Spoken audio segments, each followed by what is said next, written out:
Ooh, that strawberry Moscato, baby.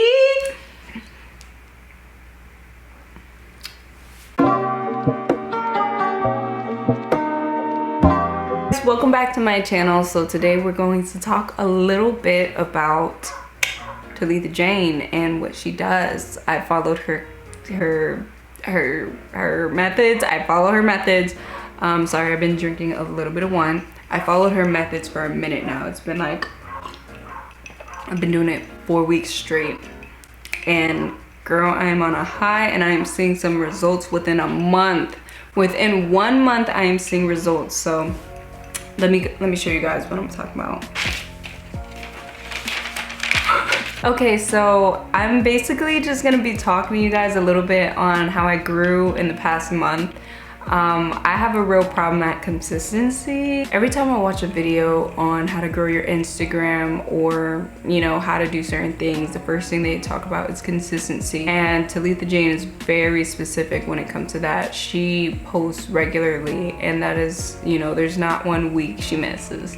So I think that's very important, just to be consistent, because how do you expect people to keep coming back for more if you're not consistent? Second thing I wrote down is posting on the days that everyone is active. So I'm gonna show you guys a little bit of what Talitha taught me. Thank you, sis. So basically you go to Insights.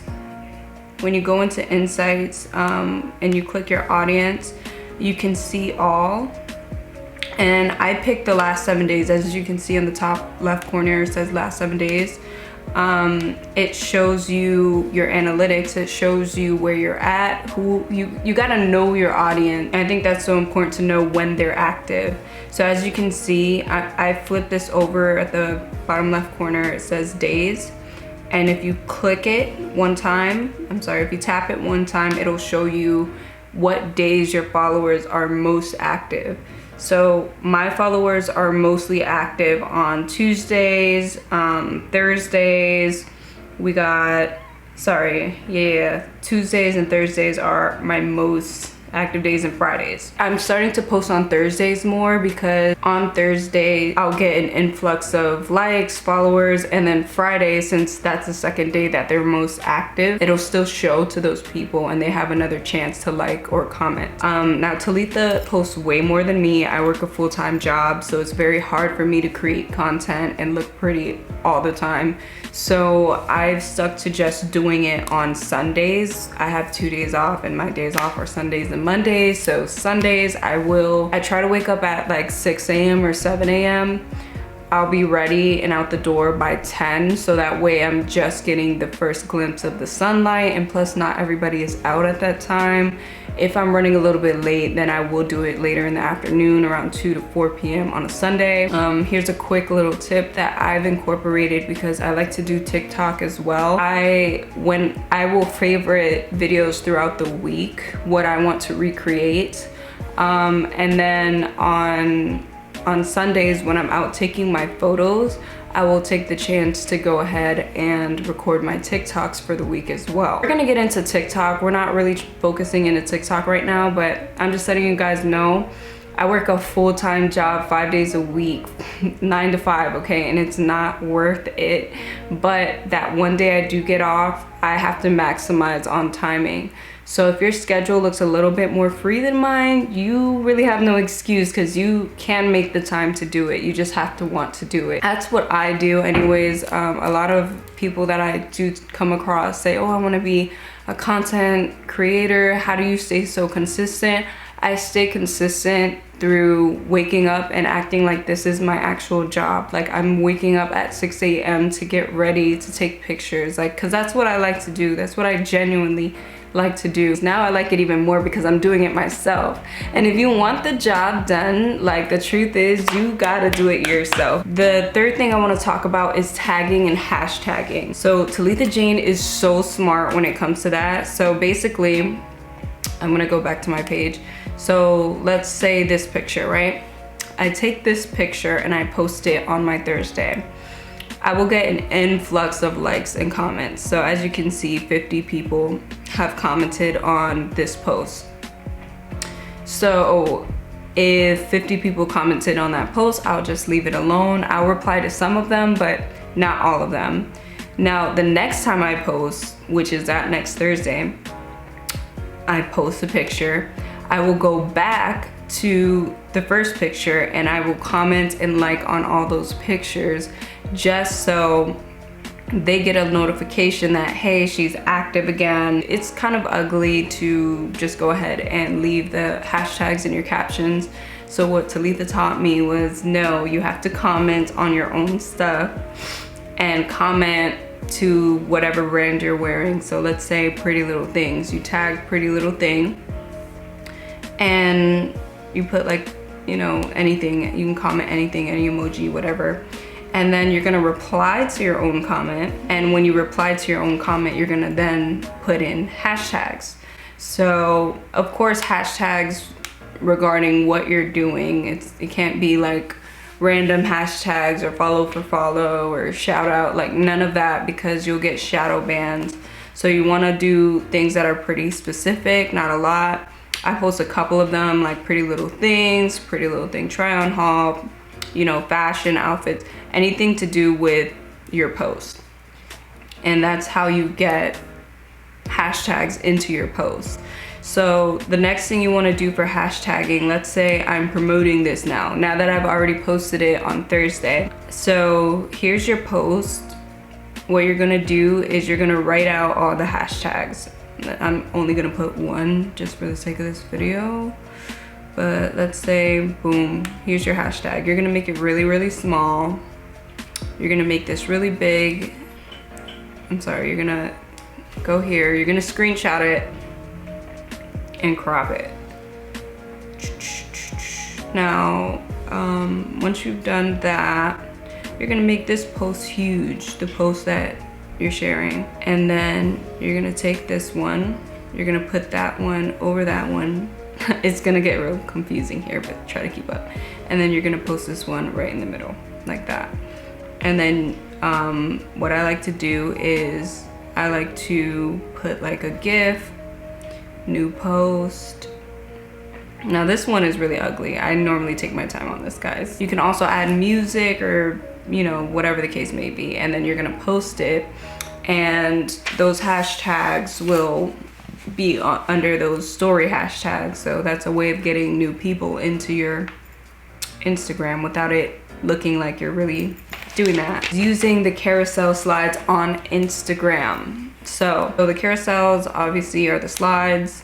Instagram pays attention to your slides and how many people slide through your photos. So always have some, my minimum is 3. You can have 4, but Instagram pays attention to all of that. If you look on your Instagram page and you were looking through your Instagram, would you follow yourself? If the answer is no, then how can you expect other people to follow you? What I would do is I would pick maybe 2 to 3 people that you like their Instagram page or you gravitate towards every post that they post. Your post needs to be either similar to or better than that person when it comes to quality, when it comes to content, when it comes to anything.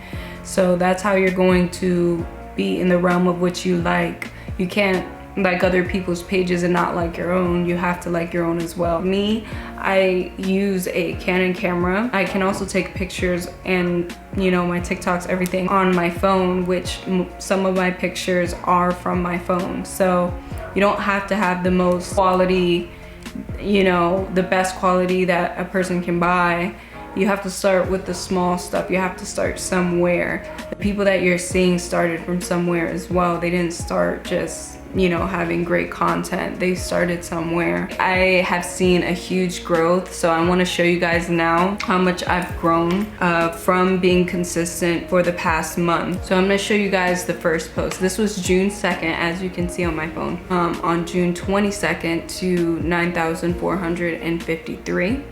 And then by June 25th, I was at 9,688. And on the 1st was 9,902. And today, which it is July 3rd, we are at 9,957. So we are this close to 10K. I will say that Reels helped me out so much because, and I didn't even notice that it would, like I just was posting just to post. And I'm not gonna lie to you, like I use content that I've already taken on TikTok. So like I said, maximize on your timing. When I'm out taking my pictures, I then record my TikToks. I use those TikToks and I'll post them to my Reels, but I'll only post once a week on a Friday. I just incorporated Reels because I'm like, holy cow, like Instagram loves Reels. They are promoting Reels the most. So if you can't come up with content specifically for Reels and do TikTok at the same time, I would do TikTok and save them and post them on my Instagram.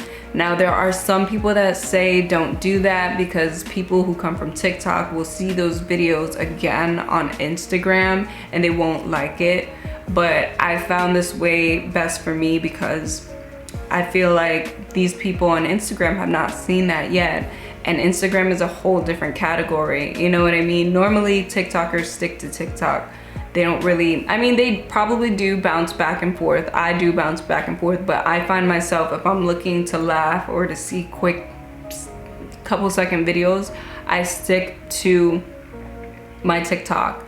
I don't really look for that on Reels. I don't know why, but Instagram does promote Reels a lot. So I would say do that. And have people talking on your Reels, you know, post something that's controversial or post something that's interesting, because once you get people talking in your comment section of your Reel, it will boost your engagement. Reply to those comments. Who cares if they have something negative to say? People always have something to say about you. So that's the thing about social media. People are always gonna have something to say about you regardless of what you're doing. So don't worry about it. If you let them hinder you and you let the fears get to you of what somebody else would think, this isn't for you. You have to be mentally strong for this, because people are gonna notice your flaws. People are gonna say your flaws, but at the end of the day, fuck them. Like, they're not living in your skin. Don't let these people, these spam accounts or these, you know, don't let anybody bother you. At the end of the day, like, you're pretty, you're beautiful, and nothing can shake you. Girl, let me tell you, I found my comfort in this, you know what I mean? And it's hard. It does get hard and it does get overwhelming. And I wouldn't have known that without watching Talitha Jane's videos. I really appreciate her. And it's all for free. It's all there. I'm going to go ahead and link her name so you guys can go follow her and watch her, because that's what I do. I'll sit there on a Sunday watching her like, oh my God, she's so smart. Thank you guys so much for watching. If you guys want another video like this, but more into depth of like recording, how I edit, just let me know and I'll let you guys know.